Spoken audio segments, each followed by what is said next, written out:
Hey, this is Dr. Priyanka Venugopal, and you're listening to Weight Loss for Unstoppable Moms, episode 27, A Lesson from My Daughter, and Really Listening.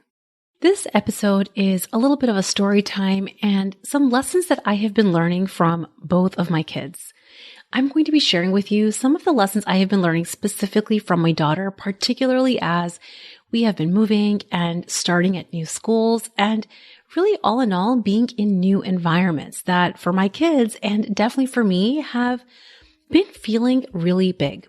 I cannot wait for you to listen to this episode and how really listening deeply can create really big changes. Let's go. If you want to reach your ideal weight and create lightness for your body, you need to have simplicity, joy, and strategic decisions infused into your life. I'm a physician turned life and weight loss coach for ambitious working moms. I've lost over 60 pounds without counting points, calories, or crazy exercise plans. Most importantly, I feel calm and light on the scale and in my life. There's some delicious magic when you learn this work and the skills I'm going to be teaching you. Ready? Let's get to it. Oh, my unstoppable friends, welcome back. It feels so good to be recording this podcast, mostly because the past few/many episodes that I brought to you here on the show were recorded before my crazy 4-part move from New Jersey to Maryland. I wanted to make sure that moving trucks and last-minute crazinesses that are just always a part of life did not get in the way of me bringing you a podcast every single week. So here we are now. I feel like I'm starting to get back in my rhythm and we are in part 3 of our 4-part move. So now I'm here in Maryland and I'm going to be in this home for quite a while and I'm set up and ready to go. I would say that really the rhythm that we have developed after having moved here is not quite settled yet. And if you've been following along for a while, or if you know anything about me, you know that I like having routines and rhythms and schedules and color-coded pens to really help me feel like I have some sense of control. And I would say probably one of the biggest things that I have been learning over the past few years is that feeling like I have control and have some sense of kind of solid footing doesn't actually come from my calendar, but that's what I kind of wanted to talk about today. Really knowing that we can actually feel like we have solid footing even when we are having the big feelings that come along with change and moves and not having your schedule perfectly set in place. Today, I really wanted to be sharing with you some of the lessons that I have been learning from both of my kids. And I'm definitely going to be threading them through the life of this podcast, both lessons from my daughter and lessons from my son. Because as I have said before on this podcast, coaching has not just been a cornerstone for me losing weight and reaching my ideal weight with lasting ease. I would say that coaching has fundamentally shifted my perspective as a human, which means every facet of my life I get to see with a fresh set of eyes. I'm still me. I'm still Priyanka, who loves to have order and be in control and wants plans and schedules. But I'm also so much more soft in my perspective of the world and with myself, with my relationships, and especially with my kids.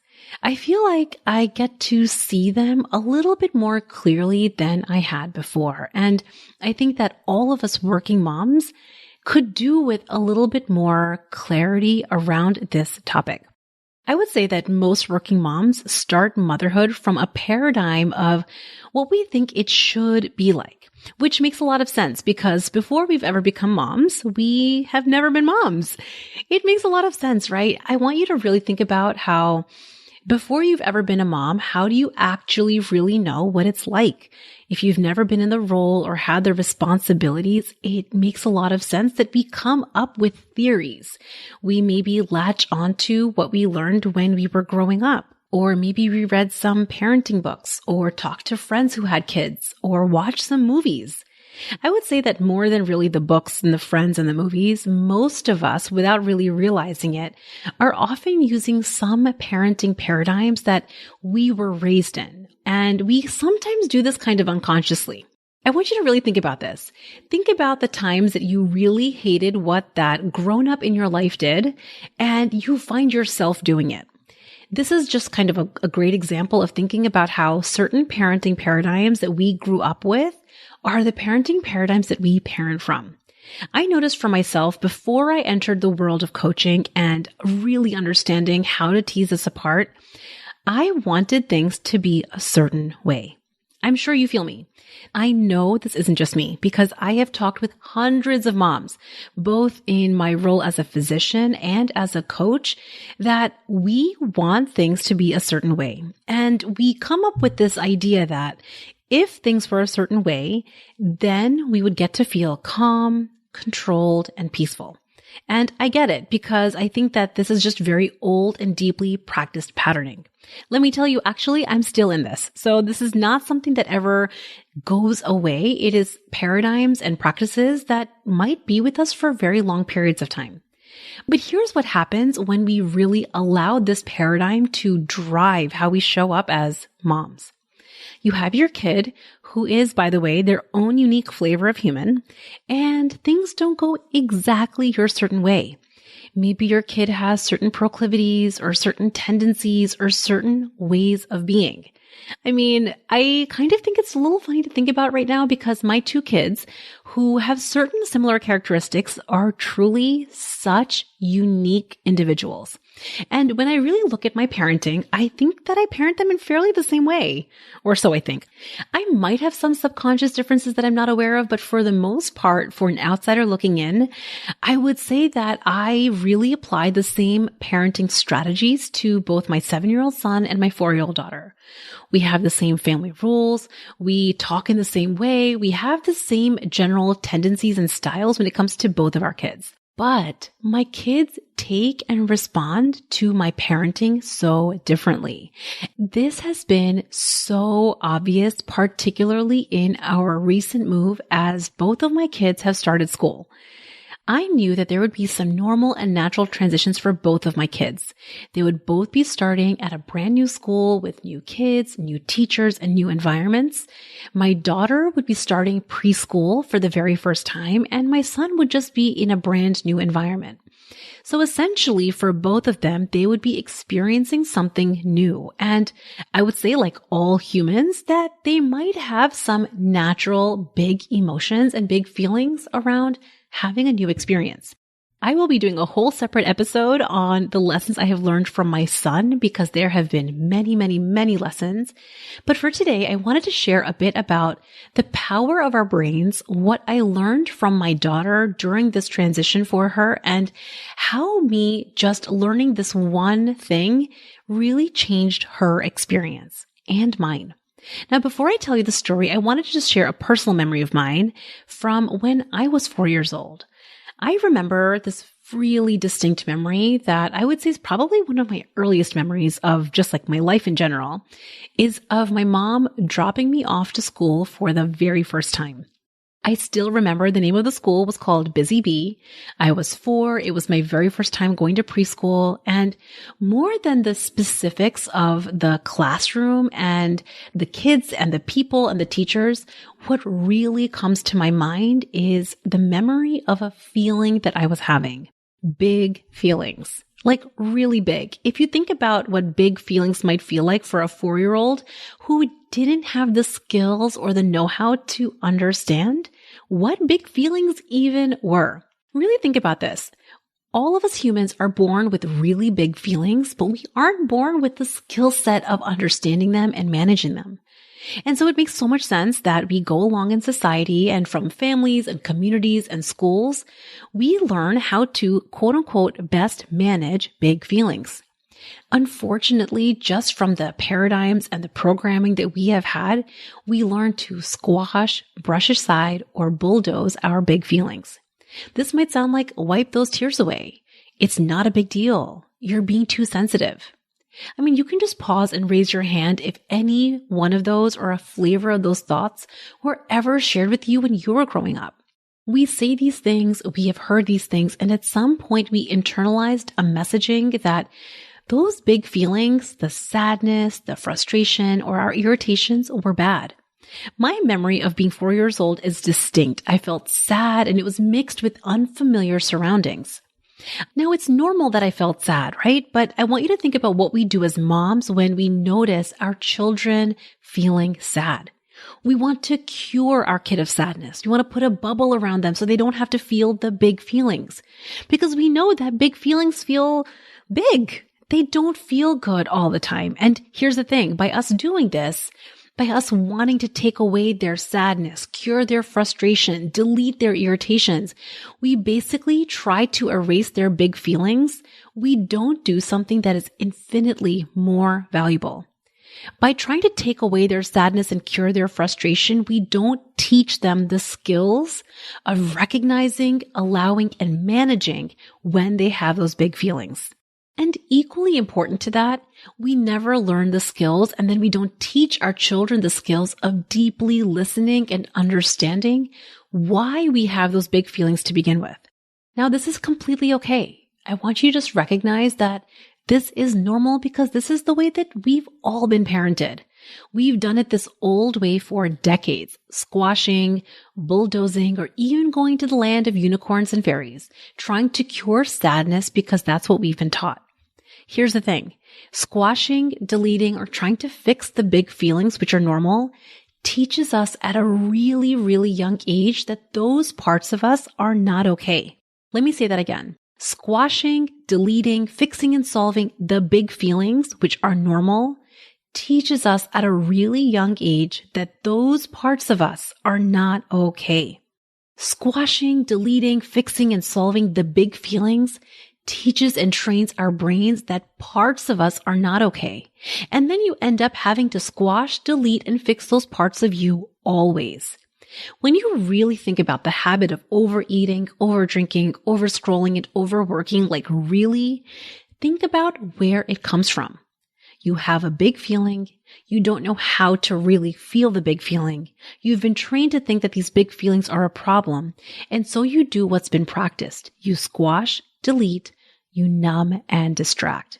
I want you to really think about the impact of this, of changing this for you and your kids right now. If they learned that their big feelings are normal right now, and then at the same time learn new adaptive mechanisms and tools for managing them. Can you seriously imagine if you grew up with those skills and tools? Here's the thing though, and I say this all the time, we have to go first. Before we can teach our children adaptive mechanisms and tools and skills, we have to go first. We just do. Which is why I often say that coaching changed the course and trajectory of my life. Yes, coaching was a piece of weight loss for me because I learned the skill of feeling the normal big feelings that all working moms have without relying on food. But more importantly, I learned how to see myself differently as a mom who had big feelings around her kids. So let's get back to my daughter. I was talking to my daughter about school. The first couple of mornings were tough for her. She had tears and she didn't want to go in. And here's the thing. We had been talking for quite a few months leading up to school about what going to school would be like for her. We talked through what it would be like. We walked through exactly what she would do. I even took her to the school before school started, so she was familiar with her surroundings. And what was interesting to me is before school started, while we were role-playing it together, she was so excited. She would tell me about it. She would tell my husband and my son about it. She would talk through her excitement about going to school with so much love. But when it came down to actually going, she got quite tearful. So this is the moment that I learned a lesson. We were talking about her going to school about a week into her starting. And I asked her to talk to her little stuffed penguin about going to school. I said, hey, what if you told Penguin about what it's like going to school? Because maybe Penguin's going to go to school one day and Penguin kind of wants to get a sense of what it's like. So can you tell Penguin about what it's like going to school? And let me tell you, listening to her describing her experience was everything. Now, if I had some preconceived notions around what I wish she would say to Penguin or direct her on how to talk to Penguin about school, I would never have learned this lesson. Like what part of me wanted to say was, hey, Penguin, it's going to be awesome. School's going to be amazing. You're going to make new friends. You're going to do amazing new projects and you're going to practice being brave. It's going to be so amazing. This is like what my very reflexive mom self wants for my child, right? I want her to practice being brave. I want her to see how awesome it's going to be. This is me trying to paint a really rosy picture, and it can prevent me from seeing what really was bothering her. Instead, I just paid attention to what she told Penguin. Let me tell you what she said. She said, okay, so Penguin, after we have breakfast and we get ready, you're going to take your bag to the car and your mommy or your daddy will drive you to school. At this point, guys, her little lip starts trembling. Okay, she has to catch her voice just from telling Penguin. She's not actually going to school, guys. She's just telling Penguin about school. You can see the tears coming to her eyes. And then she says, then your mommy will drop you off and you have to be brave when she leaves. Guys, literally she has tears in her eyeballs as she is telling her stuffed penguin. She's telling her stuffed penguin, you have to be brave when your mommy leaves. Here's what I want to tell you. This is what I realized. I realized just from listening to her, instead of me assuming that I knew the story, just from listening to her with an open mind, I realized a few things. I realized that she has some very big feelings. And it was not going to school. It was not her going to school that was making her feel the big feeling of sadness. It was the idea of me leaving her. Let me say that again. By really paying attention to her in this moment and not assuming that I knew the whole story, I listened to her more intently. And I realized it wasn't going to school that made her sad. It was me leaving her. Now, here's the thing. This makes so much damn sense when you really think about someone leaving you, right? It makes so much sense that she felt sad. If I had said to her, don't worry about school, be brave, go have fun, you'll have fun, you're going to make friends, don't worry, I would not have addressed the real reason that she was sad. But this is what we all do, isn't it? And honestly, I want to just say that we do this to ourselves too. We try to rah-rah and cheerleader ourselves when we feel sad, frustrated, angry, mad, disappointed, defeated. Like whenever we have our own version of big feelings, how often do you try to cheerleader yourself over to feeling better? This is a problem because when we do that, we avoid really discovering the real reason that we are feeling the big feeling to begin with.